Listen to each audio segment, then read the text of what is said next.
G'day KFC SuperCoaches. The buys are coming. They're only one round away, so we need to keep that in the front of our minds when we're making trade calls, but we also need to know who's hot and who's cold. The hottest player in round 10 was Clayton Oliver with 178 KFC SuperCoach points against North Melbourne.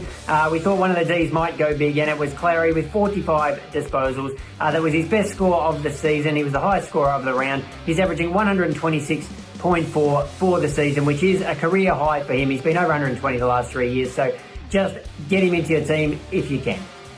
Now, 23,000 KFC SuperCoaches traded this guy out of their team last week. Stephen Cornelio, he had a couple of stinkers, but he bounced back in a massive way with 140 points on the weekend. A new coach, Mark McVeigh's moved him back into the midfield. The result, 36 disposals. So a massive game from Cogs. That would really hurt if you just traded him out of your team. He did lose a little bit of money, but only a couple of grand. His break-even's now only 74, so he should start making some cash again and back into the conversation of whether we can actually keep him for the whole year or not.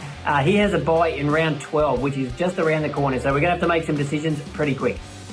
Also hot in round 10 was Sam Walsh. I just love watching this guy play. I had him in my team all summer. Had to take him out when he had that foot injury, but I've still got him in my draft team, so I'm happy about that. And now I have to start thinking about, do I want to bring him into my classic team? He seems to have taken the baton from Patrick Cripps in the last few weeks. He scored 149 last week, 133 on the weekend, 3 of his last 4 over 120. And we just know how great he can score. I can really see him having a massive back end of the season. He's got the bye in round 12 as well. So coming off that bye, he could be a great trade target.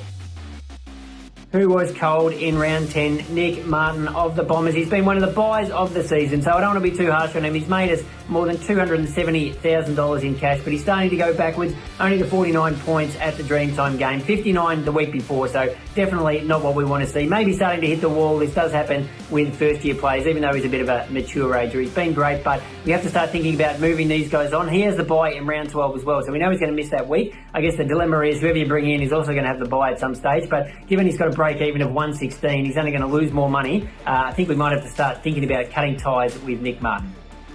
And the Max GAWN roller coaster continues. I think he's been on this video more than any player this season, whether it's on the hot section or the cold. Now he's in the cold again. After he scored 172 against Hawthorn a few weeks ago, we just thought we all had to get Max. This is the Max of old. He's back. Since then, he's got a 3-round average of 81.3, which is quite bizarre. Only 89 against the Kangaroos. He's playing a bit more forward. Unfortunately, probably not enough to get dual position mid-forward or ruck forward, I should say, status. So I think we just have to ride it out. If you don't have Max GAWN in your team, you could probably wait a little bit longer, maybe wait until all the way through to the Demons bye, which is a few weeks away, but he's down to 580k with a break-even of 180, so you could pick him up as a bit of a bargain.